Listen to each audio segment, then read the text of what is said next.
Assalamualaikum warahmatullahi wabarakatuh. Perkenalkan, saya Muhammad Iqbal Narzi Hadman dari Prodi Hukum Keluarga Islam 2A. Saya akan melanjutkan materi dari rekan saya 4, 5, dan 6 dari berjudul Kelompok 4, Sunnah dan kedudukannya dalam menetapkan hukum. Hujjah as-sunnah. Kaum muslimin telah sepakat bahawa apa saja yang berasal dari Rasulullah berupa perkataan, perbuatan atau persetujuan dalam urusan syariat atau urusan kepimpinan dan kehakiman, dan ia dinukil kepada kita dengan jalur periwayatan yang sahih, maka ia menjadi hujjah bagi kaum muslimin dan menjadi sumber syariat yang mana para mujtahid menyimpulkan adanya berbagai hukum syar'i yang berkaitan dengan perbuatan para mukallaf. 1. Nas-nas dalam Al-Quran. Allah telah memerintahkan untuk mengikuti Rasulnya dan menaati. Allah berfirman, apa yang diberikan Rasul kepadamu, maka terimalah, dan apa yang dilarangnya bagimu, maka tinggalkanlah. Al-Hasr ayat 7 dan An-Nisa ayat 59. Nas-nas di atas menunjukkan isyarat yang jelas bahawa sesungguhnya Allah mewajibkan untuk mengikuti Rasulnya pada perkara yang beliau tetapkan, dan bahwasanya sunnah adalah sumber hukum untuk tingkah laku para mukallaf hamba. Dan Allah menjadikan semua hal di atas termasuk dari pokok-pokok keimanan. Allah berfirman, maka demi Rabbmu, mereka pada hakikatnya tidak beriman hingga mereka menjadikan kamu hakim terhadap perkara yang mereka perselisihkan. Kemudian mereka tidak merasa dalam hati mereka sesuatu keberatan terhadap keputusan yang kamu berikan, dan mereka menerima dengan sepenuhnya. An-Nisa 65. 2. Amal para sahabat. Para sahabat pada masa hidupnya Rasulullah senantiasa mengerjakan perintah dan menjauhi larangannya. Mereka tidak membedakan antara hukum yang Allah wahyukan di dalam Al-Quran Al-Karim dan hukum yang bersumber dari Rasulullah. Yang ketiga, melaksanakan perintah-perintah Allah yang bersifat global berdasarkan cara yang telah dijelaskan dan dirincikan oleh Rasulullah. Di dalam Al-Quran Al-Karim telah banyak disebutkan nas-nas yang bersifat global, yang mana nas-nas tersebut mengandung perintah Allah kepada manusia. Al-Quran sendiri tidak menjelaskan tata cara dalam melaksanakan perintah tersebut seperti kewajiban solat, zakat, puasa, dan haji. Allah berfirman, wa aqimus sholata wa atuz zakah, dan dirikanlah salat, tunaikan zakat. An-Nur ayat 56. Rasulullah menjelaskan hukum yang global tersebut dengan sunnah qauliyah, ucapan maupun fi'liyah, perbuatan, karena Allah berfirman tentang beliau, dan kami menurunkan kepada Al-Quran agar kamu menerangkan pada umat manusia apa yang telah diturunkan kepada mereka. An-Nahl ayat 44. Dengan ini maka dapat ditetapkan bahawa sunnah-sunnah Rasulullah yang sahih yang bersangkutan dengan tasyrik menjadi hujjah yang wajib diikuti. Jika wajibnya mengikuti Rasulullah dikarenakan beliau sebagai seorang utusan, maka wajib pula mengikuti seluruh hukum yang sahih yang bersumber dari beliau, baik hukum yang menjelaskan hukum lainnya yang terdapat di dalam Al-Quran maupun ia merupakan hukum baru yang tidak terdapat di dalam Al-Quran, karena semua itu bersumber dari Sang Maksum yang telah Allah berikan kepadanya kewenangan dalam menjelaskan dan menyampaikan. Dengan ini maka jelaslah hujah-hujah sunnah. Hubungan sunnah dengan Al-Quran dari segi hukum-hukum yang terkandung di dalamnya. Hukum-hukum yang terdapat di dalam sunnah, ada kalanya ia menetapkan hukum-hukum yang terdapat di dalam Al-Quran, atau menjelaskannya, atau menetapkan hukum baru yang tidak dibahas di dalam Al-Quran dan sunnah tidak lepas dari salah satu dari tiga tersebut. Imam Asy-Syafi'i telah menjelaskan hal ini dapat di kitab Ar-Risalah. Beliau membagi hukum pada beberapa bagian, yaitu yang pertama, hukum yang Allah jelaskan kepada hambanya melalui nas, seperti mewajibkan zakat, solat, haji, mengharamkan perbuatan keji yang nampak atau yang tersembunyi, perzinaan, minuman keras, pemakaman bangkai, daging babi, begitu juga penjelasan tentang pokok-pokok halal dan haram. Yang kedua, hukum di dalam Al-Quran yang bersifat global. Kemudian Rasulullah merincikannya melalui sunnah qauliyah, perkataan, dan amaliyah, perbuatan. Seperti rincian waktu-waktu solat, jumlah rakaatnya, dan semua hukum yang berkaitan dengannya. Begitu juga kadar dalam berzakat, waktu pengeluarannya, dan jenis-jenis harta yang wajib dikeluarkan zakatnya. Begitu juga hukum-hukum seputar puasa, tata cara ibadah, haji, menyembelih hewan, berburu jenis hewan yang boleh dimakan maupun yang diharamkan. Hukum pernikahan dengan segala perincian, hukum jual beli, dan hukum pidana yang bersifat global di dalam Al-Quran. Yang ketiga, hukum yang ditetapkan oleh Rasulullah sendiri pada masalahnya, hukum yang tidak terdapat dalam Al-Quran. Di dalam kitabnya diakui bahwa di dalam syariat ini ada sejumlah hukum aturan yang tidak ditetapkan kecuali melalui sunnah saja. Mutawatir dan ahad. Dari segi sanad, hadis dapat dibagi menjadi dua bagian pokok, yaitu al-mutawatir dan al-ahad. Yang pertama, al-mutawatir adalah hadis yang diriwayatkan oleh banyak perawi yang lazimnya mereka terhindar dari melakukan dusta, mulai dari awal hingga akhir sanad, dan mereka semua bersandar kepada panca indera. Jumlah jalur dalam periwayatan ini tidak ada batasannya. Acuan yang dianggap dalam masalah ini adalah hendaknya jumlah para perawi yang tiap khotbah tingkatan cukup untuk dipercaya dan hati merasa tenang dengan jumlah tersebut, serta mustahil kemungkinan terjadi kesepakatan mereka semua untuk berdusta pada apa yang mereka riwayatkan. Al-mutawatir menginformasikan ilmu yang sangat penting. Tidaklah seorang pun mengetahui sebuah periwayatan yang memenuhi syarat seorang mutawatir, melainkan ia mendapatkan rasa yakin pada dirinya atas keasabahannya serta kebenaran apa yang dikandung olehnya. Sementara mutawatir maknawi adalah sekelompok perawi yang diriwayatkan berbagai macam kejadian yang mereka temukan, dan kejadian tersebut memiliki inti yang sama, di mana mustahil kemungkinan terjadi kesepakatan mereka semua atas kedustaan pada apa yang mereka riwayatkan. Contohnya adalah hadis-hadis yang pembicaraan tentang mengangkat tangan ketika berdoa, di mana telah diriwayatkan mengangkat kedua tangan beliau pada saat berdoa. Namun hadis-hadis tersebut berbicara tentang kejadian yang berbeda-beda, yang mana setiap peristiwa diriwayatkan dengan lafal tidak sama.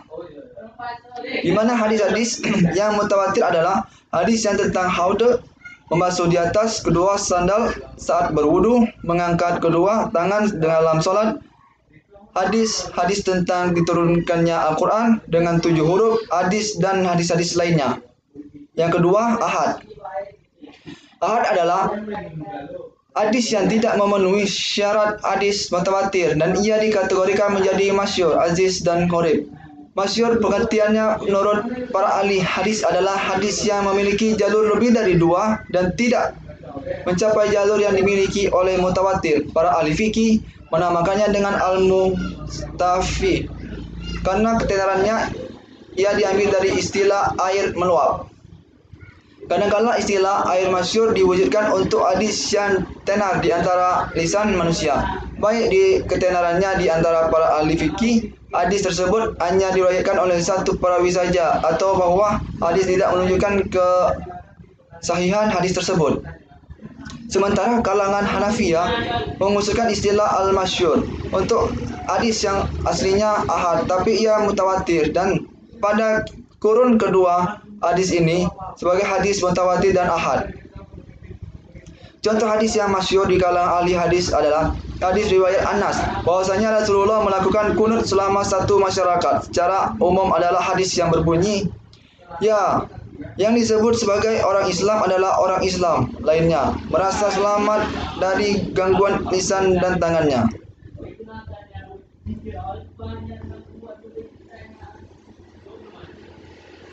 Sunnah dan qaid dan zani. Sunnah yang mutawatir sumbernya pasti dari Rasulullah, karena mutawatir memberikan kepastian akan benarnya suatu khabar. Indikasinya terkadang mengarah kepada suatu yang pasti apabila ia tidak mengandung makna lain, dan terkadang juga tidak mengarah kepada sesuatu yang pasti apabila mengandung makna lebih dari satu. Sementara sunnah yang ahad sumbernya belum pasti, dari Rasulullah karena sanadnya tidak memberikan kepastian akan benarnya suatu khabar. Indikasinya terkadang mengarah kepada suatu yang pasti apabila nasnya tidak mengandung takwil, dan terkadang juga tidak mengarah kepada suatu yang pasti apabila nasnya memungkinkan untuk ditakwil. Perbandingan, jika kita bandingkan antara Al-Quran dan Sunnah dari segi qati dan zani, maka jelas bagi kita bahwa seluruh isi Al-Quran memiliki sumber yang pasti. Di antara isinya yang diindikasinya mengarah kepada sesuatu yang pasti, dan ada pula yang indikasinya tidak mengarah kepada sesuatu yang pasti. Subhat orang yang menentang kehujahan sunnah. Sebagian orang pada zaman dahulu maupun sekarang menyangka bahwa Al-Quran dengan isyaratnya yang bermacam-macam merupakan sumber hukum dan wajib untuk mencukupkan dengannya saja. Mereka berargumen dengan firman Allah. Oke, baiklah, saya akan melanjutkan materi kelompok 5 yang berjudul Perhatian Ulama Terhadap Tahrir Hadis, Mengetahui Letaknya dan Mempermudah dalam Mengungkap Statusnya.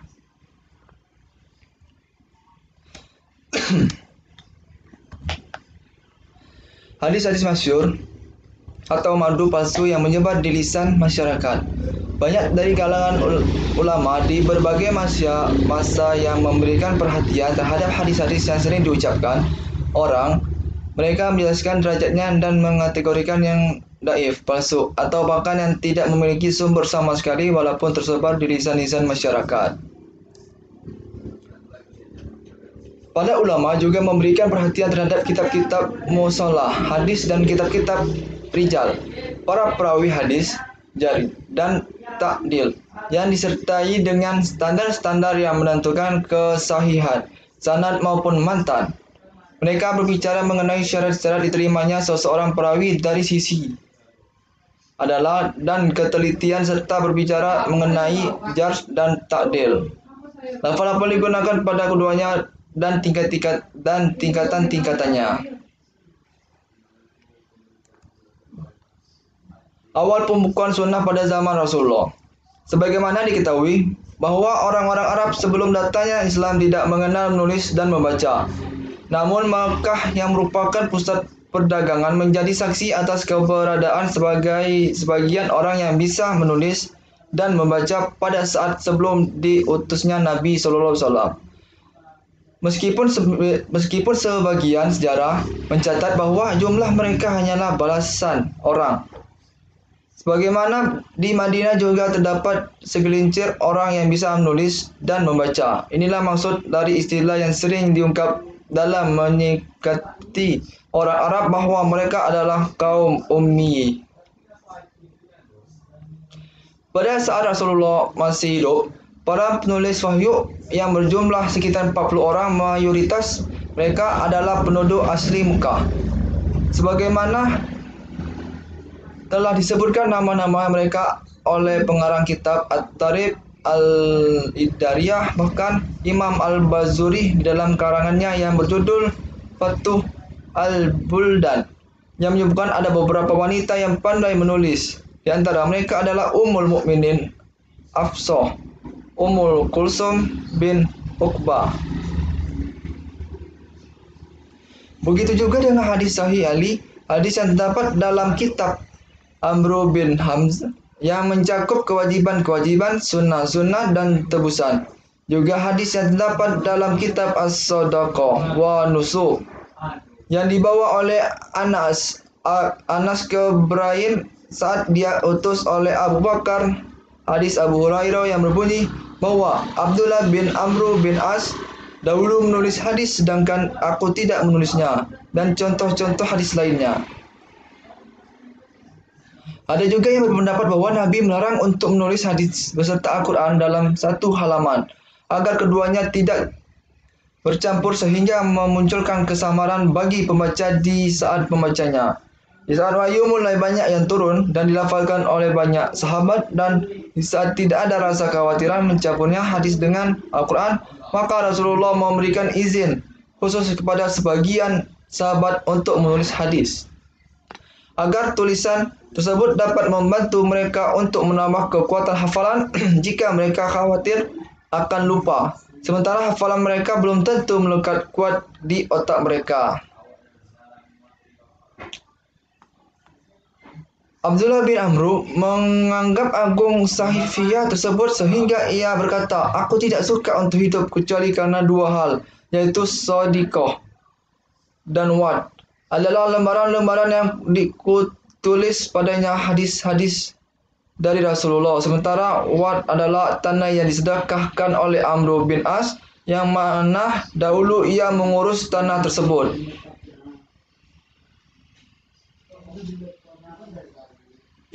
Ijtihad Rasulullah. Dakwah Rasulullah bersandar pada mentauhidkan Allah dan melepas diri dari kesyirikan, sehingga urusan manusia lurus di atas ibadah murni kepada Allah. Itulah seruan pada Rasul pada rangkaian dakwah mereka yang menerangi seluruh aspek kehidupan manusia. Antara hal penting dalam dakwah tersebut adalah hendaknya namun mukminin dididik untuk tunduk kepada apa saja yang datang dari Allah, baik berupa perintah maupun larangan. Ijtihad para sahabat pada masa Rasulullah. Rasulullah telah menyetujui Mu'az atas ijtihad yang ia lakukan pada permasalahan yang tidak dia dapatkan padanya nas dari Allah maupun Rasulnya. Diriwayatkan dari beberapa sahabat dari Mu'az bahwa Rasulullah berkata kepadanya pada saat beliau mengutusnya ke Yaman, "Apa yang engkau perbuat jika engkau memutuskan hukuman?" Dia berkata, "Aku memutuskan sesuatu hukuman yang terdapat dalam kitabullah." Nabi kembali bertanya, "Bagaimana jika engkau tidak mendapatkannya di dalam kitabullah?" Dia menjawab, "Aku berijtihad dengan berpendapatku tentang sungguh-sungguh." Satu ijtihad yang mereka lakukan saat mereka tidak bersama Nabi. Rasulullah sebagian diri mereka berijtihad untuk melaksanakannya di tengah perjalanan saat tiba waktu asar dan berkata, beliau tidak bermaksud supaya kita mengakhirkan pelaksanaannya, namun beliau bermaksud supaya pemberangkatan disegerakan dan perjalanan dipercepat.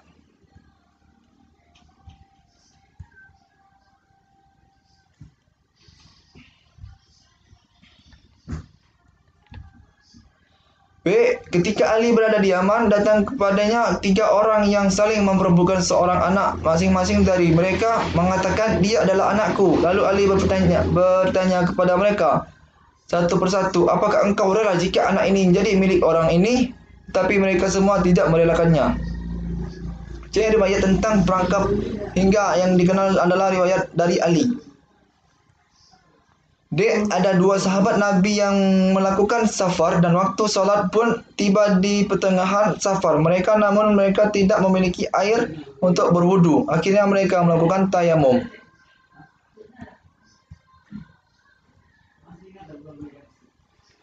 Dua, ijtihad yang mereka lakukan saat Nabi berada di hadapan mereka.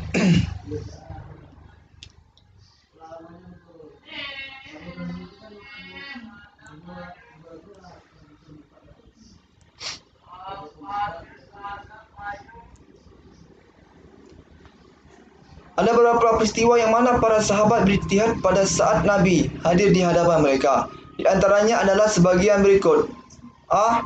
Sa'id bin Mu'az melakukan ijtihad di saat ia menghadapi Bani Quraish dan beliau berhukum sesuai hasil ijtihadnya.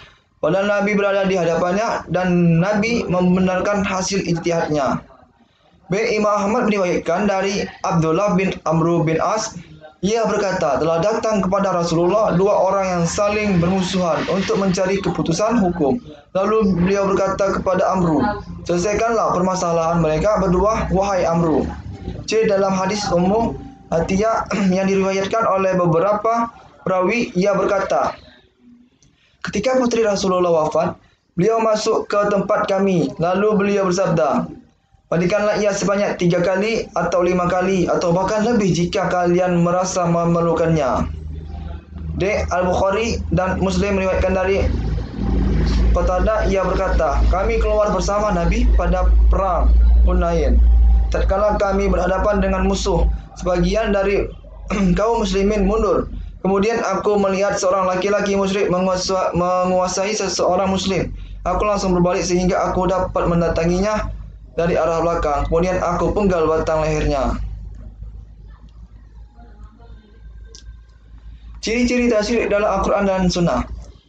Masru' dan mungkar. Syariat Islam bertujuan membangun kehidupan manusia yang ma'ruf dan menjauhkannya dari yang mungkar oleh kehadirannya. Oleh karenanya, dakwah Islam berdiri di atas seruan kepada ma'ruf dan mencegah dari sesuatu yang mungkar.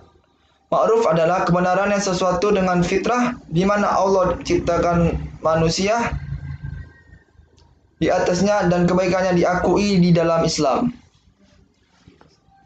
Ma'ruf terbagi kepada beberapa tingkat, yaitu wajib, mundub, dan mubah.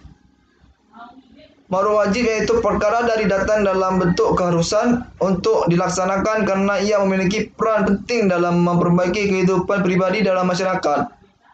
Maudub yaitu perkara yang dianjurkan oleh syariat guna menyempurnakan kebaikan dan meningkatkannya. Mubah yaitu perkara yang tidak ada ancaman jika ditinggalkan dan tidak pula memiliki pengaruh terhadap ketakwaan jika dikerjakan. Hal ini tidak hanya mencakup perkara-perkara yang diizinkan oleh syariat saja. 2. Syariat memiliki cakupan yang luas. Hukum taklifi yang berkaitan dengan ma'ruf dan mungkar datang dengan mencakup seluruh aspek kehidupan, baik dari sisi akidah dan apa saja yang berkaitan dengannya perkara-perkara gaib. 3. Syariat bersifat menyeluruh dan tidak dapat dipisah-pisah. Prinsip-prinsip syariat yang membahas seluruh cabang kehidupan manusia dengan berbagai bentuk menggambarkan kesatuan yang sempurna dan tidak dapat dipisah-pisahkan. 4. Nas-nas dalam syariat Islam mencukupi kebutuhan manusia. Nas-nas syariat yang terdapat dalam Al-Quran dan Sunnah ada yang bersifat qat'i, pasti, dan ada yang bersifat muhtamal, mengandung beberapa kemungkinan. Qat'i adalah hukum-hukum yang jelas dan pasti yang terdapat di dalam Al-Quran dan sunnah-sunnah sahih. Yang kedua, adapun muhtamal adalah mayoritas perkara yang disebutkan di dalam Al-Quran dan sunnah yang berbentuk perintah, larangan, dan arahan. Dalam syariat Islam, sisi ini dijadikan sebagai arahan ijtihad, di mana kadar keramahan manusia di dalamnya berbeda-beda. Ia merupakan ladang yang subur bagi para mujtahid. Sekian. Akan saya lanjutkan pada materi kelompok 6.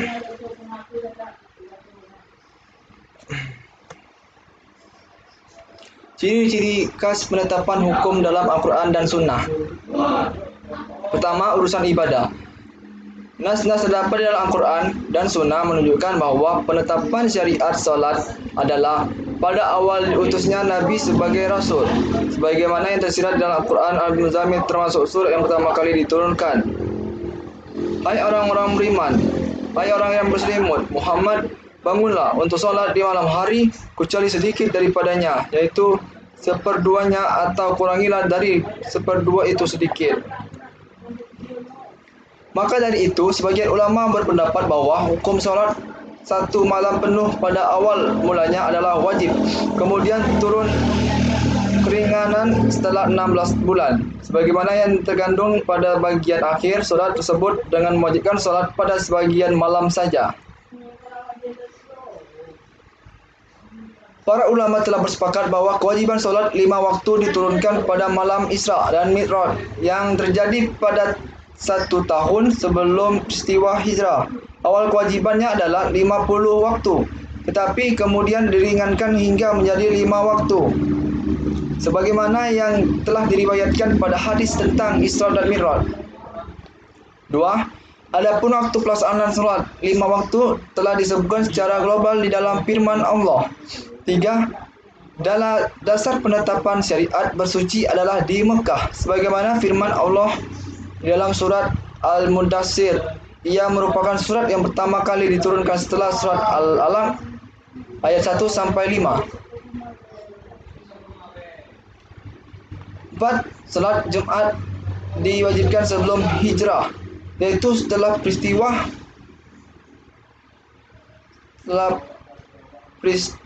balas Aqabah, di mana yang orang berbaiat kepada Rasul, lalu Rasulullah mengutus bersama mereka Mus'ab bin Umair dan memerintahnya untuk mengajarkan kepada mereka bacaan Al-Quran dalam Islam. Yang kelima, penetapan syariat khutbah adalah pada tahun pertama setelah hijrah, sebagaimana yang disebutkan oleh Ibnu Ishaq.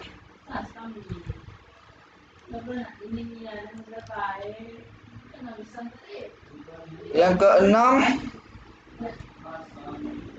azan disyariatkan pada tahun pertama setelah hijrah. Azan mengandung lafal-lafal yang telah diketahui dan diisyaratkan untuk dikumandangkan pada waktu-waktu solat guna memberitahukan masuknya waktu dengan azan. Yang kedua, urusan muamalah. Larangan berbuat curang dalam takaran dan timbangan termasuk dalam perkara pertama yang berkaitan dengan muamalah setelah hijrahnya Rasulullah ke Madinah.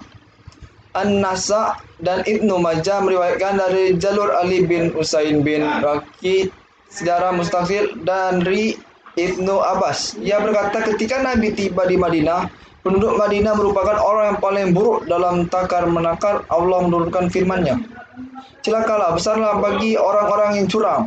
Al-Muhaffifin ayat 1. Yang kedua, pada tahun keempat setelah hijrah disyariatkan bagi pemimpin yang adil untuk membagi tanah yang tidak bertuan kepada sebagian rakyat. 4. Musaqah muzara'ah disyariatkan pada tahun ke-7 ketika Rasulullah membuat kesepakatan kerja dengan orang Yahudi Khaybar. Terus selanjutnya, haramnya menjual khamar, bangkai babi dan patung ditetapkan pada tahun ke-8 Hijriah setelah kota Mekah ditaklukkan. Yang keenam, mayoritas hukum-hukum seputar akad dan muamalah disyariatkan pada tahun ke-10 Hijrah. Maka surat Al-Maidah turun. Ia termasuk surat yang terakhir diturunkan, sedang pada awalnya tersirat perintah untuk memenuhi akad-akad. Yang ketiga, urusan kehidupan rumah tangga.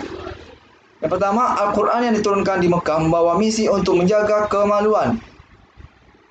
Yang kedua, Rasulullah mempersaudarakan antara Muhajirin dan Ansar setelah hijrah. Mereka saling mewarisi karena persaudaraan tersebut dan bukan karena kekerabatan. Pihak Muhajirin mewarisi dari pihak Ansar, begitu juga sebaliknya. Ketiga, Allah menetapkan syariat talak, rujuk, gulu dan ibadah pada tahun ketiga hijrah, yang mana pada saat itu turun surat Al-Talaq dan beberapa ayat tentang talak dan ibadah dalam surat Al-Baqarah.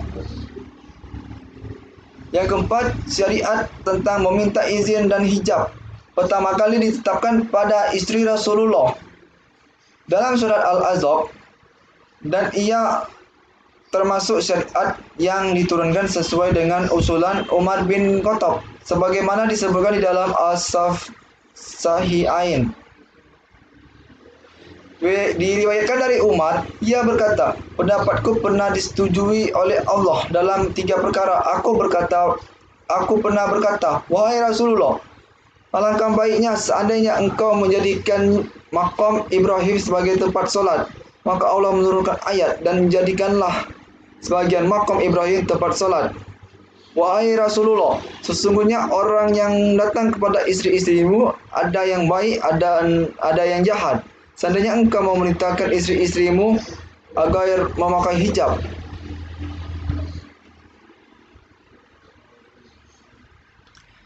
Yang kelima, ialah disyariatkan juga pada tahun ke-5 Hijrah, di mana turun firman Allah. Yang keenam, pada masa jahiliyah, zihar dianggap sebagai talak dan menjadikan istri haram bagi suami. Hingga kemudian zihar disyariatkan pada tahun ke-6 Hijrah dan turun bagian awal surat Al-Mujadilah. Keempat, masalah kejahatan pidana. Syariat rajam dalam perzinaan atas seseorang yang turun pada tahun keempat setelah hijrah, yaitu ketika terjadi peristiwa perzinaan antara lelaki Yahudi dan wanita Yahudi. Maka Rasulullah merajam mereka berdua.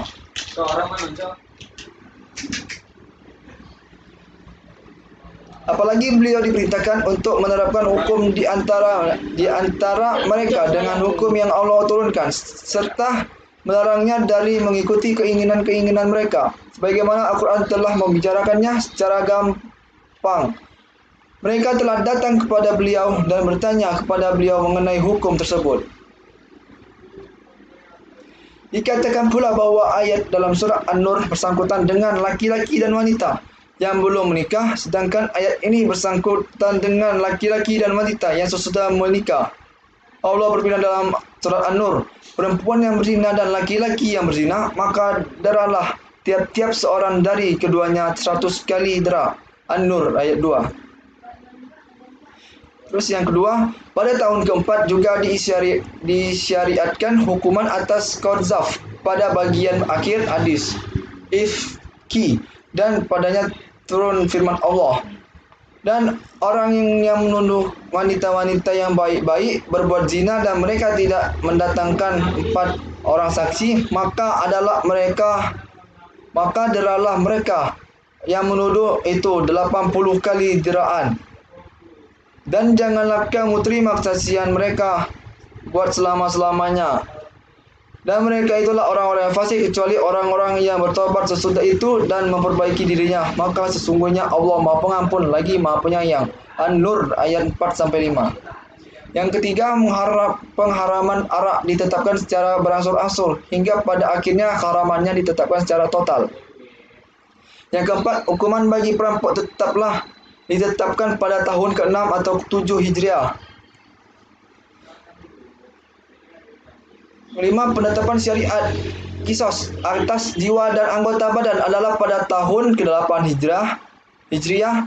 Islam menghapuskan kebiasaan yang berlaku pada masa jahiliyah yang berupa perbedaan dan penegakan kisos berdasarkan pangkat dan nasab.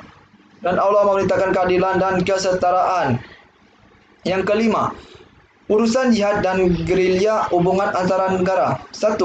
Syariat izin untuk berperang diturunkan pada tahun pertama setelah hijrah Rasulullah.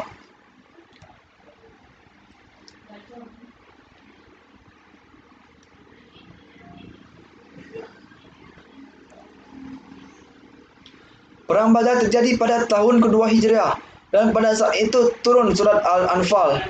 Pada tahun kedua Hijriah, hukum-hukum tentang nafal, rampasan perang dan pembagiannya ditetapkannya. B. Permulaan ditetapkan hukum yang berkaitan dengan para tahanan sebagai munculnya kekuatan kaum muslimin adalah pada tahun kedua Hijriah.